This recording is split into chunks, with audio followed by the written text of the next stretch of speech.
Oke,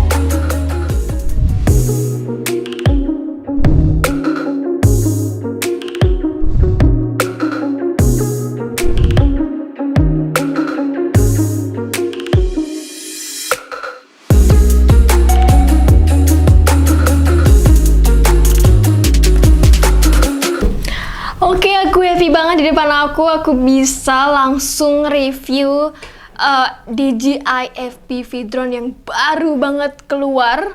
Karena di DJI aku udah nunggu-nunggu banget dari lama, dan aku selalu denger-denger DJI mau keluarin FPV drone, dan di sini ini adalah drone-nya di depan aku persis. Itu keren banget, dan ini aku punya yang varian combo.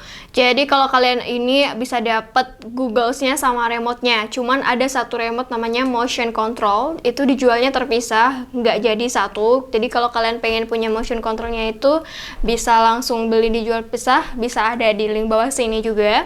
Dan kalau kalian pengen banget beli ini juga bisa di link bawah ini. Aku bakal jelasin juga apa sih fitur-fiturnya dan apa kelebihannya, apa sih kerennya dari FPV dari DJI ini. Dan yang pertama aku bakal bahas dulu di kameranya. Dia kan one axis gimbal, bukan 3 axis gimbal ya, karena dia FPV drone. Dan untuk kualitas kameranya nggak diragukan lagi, dia selalu kasih yang terbaik. Dia udah 4K dan up to 120 frame per second hanya saja. Kalau mau punya 120 frame per second, kalian harus turunin resolusi ke 1080 atau Full HD. Sedangkan di 4K kalian dapat 60 frame per second saja, tapi itu nggak masalah itu kan. Dan yang paling unik juga, dia juga wide angle.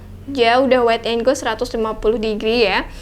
Dan untuk baling-balingnya juga itu sangat berbeda. Kalau yang kalian udah punya drone DJI yang sebelumnya, yang Mavic, yang Phantom, tentu untuk propellernya hanya ada 2 baling gitu ya. Kalau di FPV ini kalian bisa ngelihat ada 3 baling.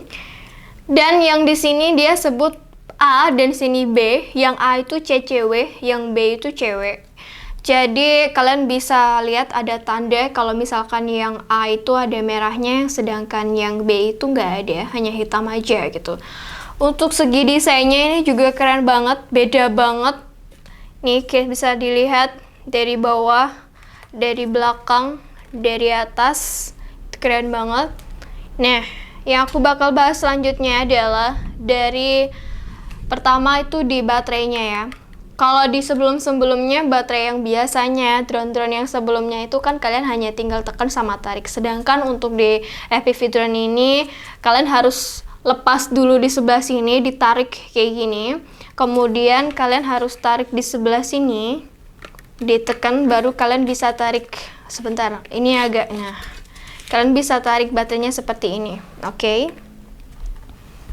Nah, baterainya seperti ini. Ya agak mirip sama Inspire ya baterainya, kayak gini. Dan ini kapasitasnya ada di 2000 mAh. Nih bisa dilihat 2000 mAh. Nah, 2000 mAh, dan ini untuk maksimal flight-nya itu ada di 20 menit dengan kecepatan 40 km per hour, dan kecepatan anginnya itu tenang ya, nggak terlalu kenceng banget, karena kalau semakin kenceng anginnya juga nanti flight time-nya itu semakin turun. Dan lagi aku bakal ngebahas tentang remote-nya juga. Untuk remote-nya sendiri nih, kalau kalian pernah main RC plane RC, semacam kayak bukan drone tapi kayak ada helikopter, ada pesawat RC kayak gitu kan, pasti nggak asing sama remote yang seperti ini. Bisa dilihat kayak gini tuh. Nah, Jadi di sini kontrolnya itu juga bisa diatur ke manual. Kalau ini kan masih standarnya dari sana. Itu kalau misalkan kalian tekan kayak gini dia akan kembali. Tapi kalian juga bisa atur jadi ke manual mode. Nah, untuk di manual mode sendiri kalian bisa langsung ke belakang di sini. Kalian bisa lihat ada tanda panah di sini. Kelihatan nggak? Nah, tanda panah di sini kalian bisa tarik aja. Sebentar. Kalian bisa ngebuka bagian belakang. Nah, kayak gini. Itu bisa dibuka ini untuk ke manual. Aku bakal kasih tahu caranya nanti. Cuman di sini ada namanya F1 sama F2. Ini fungsinya untuk ngatur manual mode yang ada di remote sini. Jadi kalian bisa bikin stick ini itu untuk stay di bawah kayak gini. Ini fungsinya kayak semacam kecepatannya gitu. Tapi dengan tanda kutip, kalau misalkan kalian mau terbangin drone-nya, pastikan ada di bawah, jangan di tengah. Kalau di tengah sama aja kalian bunuh diri gitu kan. Nanti kalian langsung dia baling-balingnya muter terus crash gitu kan. Dan lagi di sini beda ya, kalau yang remote sebelumnya kalian bisa hubungin ke handphone langsung, dan ini antenanya seperti ini, kayak gini. Dan bedanya lagi kalau yang remote sebelumnya, maksud aku itu kan maksudnya bisa di sini kasih handphone buat kalian bisa ngeliat drone kalian shooting apa gitu. Cuma untuk di FPV itu kalian pakai Google ya, diganti ke Google. Nah, di sini kalian nggak bisa dapetin gambar yang ada di sini, tapi kalian bisa ambil gambarnya dari sini. Dan micro SD-nya itu ada di keduanya dan up to sampai 258 GB. Jadi kalau misalkan kalian pengen simpan hasil terbang kalian itu bisa kalian kasih ke drone-nya sama ke Google-nya. Untuk di drone-nya sendiri ada tempatnya di sebelah sini, di depan. Kalian bisa ngelihat di sini, itu bisa dibuka, itu tempat buat micro SD-nya juga. Kalian bisa lihat di situ. Nah,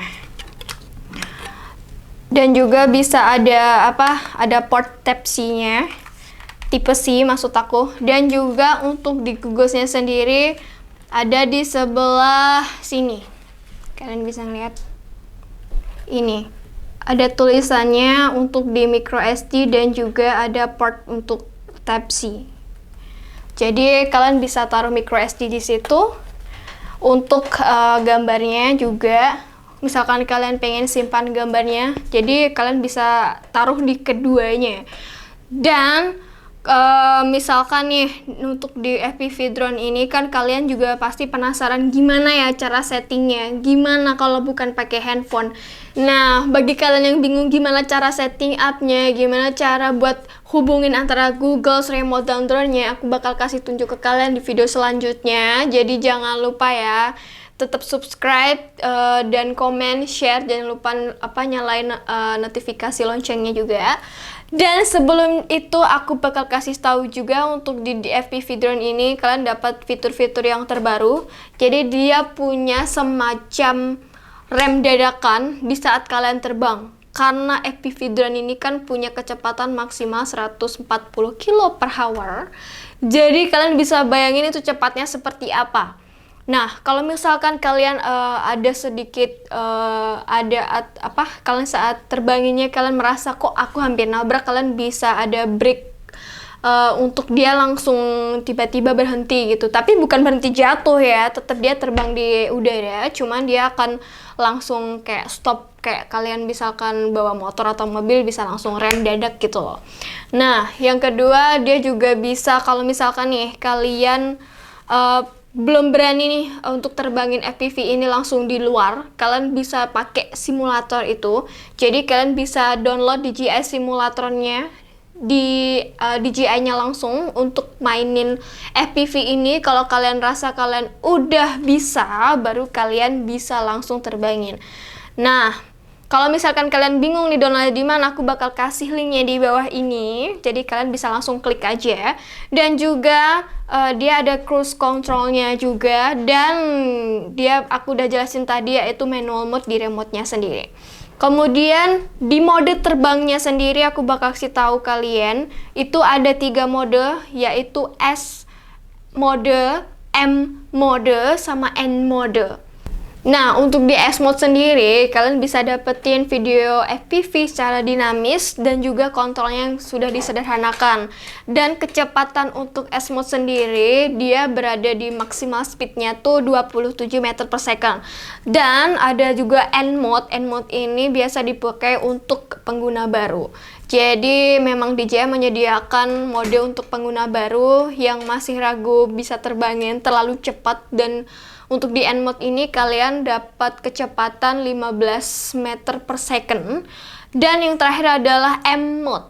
Nah, bagi kalian yang sudah expert di FPV drone, tentunya kalian bisa langsung pakai M mode karena itu kalian nggak dapat batasan apapun. Kalian bisa terbangin bebas drone ini tanpa ada halangan dari sensor dan kecepatannya juga. Dan di sini kalian bisa dapat 0 sampai 100 kilo per hour. Wow, itu gila banget. Bayangin aja kalau kalian misalkan nggak tahu mode itu, kalian harusnya pakai N mode misalkan, terus kalian pengen ke M mode langsung, aku pikir itu bahaya banget. Jadi inget ya, bagi pengguna baru harus pakai N mode dulu atau bisa pakai simulatornya dulu. Nah, kemudian untuk baterai di Googles ini kan juga udah disediakan juga. Baterainya seperti ini. Ini untuk kapasitasnya ini sendiri 2500 mAh. Perlu diingat di saat kalian mau aktifin Googlesnya, kalian harus sambungin baterai ini ke Googlesnya. Udah disediakan dari DJI juga, dan kalian harus hidupin dari tombol di sini. Nanti aku bakal kasih tunjuk di video selanjutnya. Jadi setelah kalian nggak bisa aktifin langsung di sini, tapi harus dari sini. Jangan lupa ya, karena ini sedikit berbeda dari yang sebelumnya. Nah, juga nih di FPV drone ini kalian dapat 4 kali slow motion dan juga rock steady stabilization. Jadi udah ada stabilizernya, namanya rock steady. Hasilnya nanti aku kasih lihat seperti ini. Dan juga ada pengurangan distorsi. Jadi kalian dapat fitur yang banyak banget di FPV kali ini. Nah, ada hal yang hampir lupa aku kasih tahu nih. Apa sih di FPV drone ini? Kalian udah dapetin OcuSync 3.0, bukan 2.0 lagi ya. Dan kalian bisa ngelihat di Googlesnya sendiri ada 4 antena. Ini fungsinya itu biar dia bisa switching otomatis juga ya. Jadi dari frekuensi 2,4 ke 5,8 bisa otomatis switching tanpa ada gangguan. Jadi kalau misalkan kalian terbang nih, nggak akan ada gangguan. Misalkan sinyalnya jelek terus tiba-tiba kalian nggak tahu drone-nya gimana, itu kan bahaya banget. Jadi DJI udah upgrade untuk transmisinya itu bagus banget. Dan aku bakal kasih tahu lagi nih tentang aturan dari tiap negara yang aku pernah jelasin di videoku di sebelumnya di DJI Mini itu. Ada yang namanya FCC, CE, terus kemudian yang lainnya gitu kan. Dan di Indonesia sendiri kan pakai CE ini. Nah, maksimal transmisi di FPV drone ini untuk di FCC itu bisa sampai 10 km. Sedangkan untuk di negara yang menganut aturan CE, maksimal itu ada di 6 km. Jadi untuk di Indonesia sendiri kita berada di 6 km ya maksimalnya. Oh ya, dan juga untuk di pengaturan manual mode di remote sendiri, di saat kalian mengubah remote ini menjadi manual mode itu nggak bisa langsung di manual mode. Jadi kalian harus sinkronin dulu ke Googlesnya ya. Aku bakal kasih tahu kok nantinya. Hanya saja aku harus ingatin ke kalian, itu nggak bisa otomatis langsung mendetek di manual, tapi harus disinkronkan dulu di Google sekalian dulu. Baru kalian nanti bisa pakai manual mode-nya. Oke. Dan juga untuk hover time maksimalnya itu dia berada di 16 menit dan juga keadaan anginnya tidak kencang. Dan juga untuk maksimal flight distance-nya sendiri dia berada di 16,8 km. Gitu. Jadi jangan tapi kamu jangan berekspektasi sampai segitu lamanya, kecuali keadaan anginnya itu memang benar-benar stabil. Kalau misalkan kalian berada di suatu daerah yang anginnya sedikit kencang, mungkin nggak akan bisa sampai sebegitu lamanya gitu ya. Oke guys, jadi segini dulu aja video dari aku. Kalau misalkan kalian nggak pengen ketinggalan video-video selanjutnya, gimana sih cara buat ngebinding atau hubungin antara Google, Remote, dan Draw-nya? Jangan lupa terus pantau video-video kami. Jadi jangan lupa subscribe, komen, share, dan jangan lupa nyalain notifikasi loncengnya supaya nggak ketinggalan informasinya ya.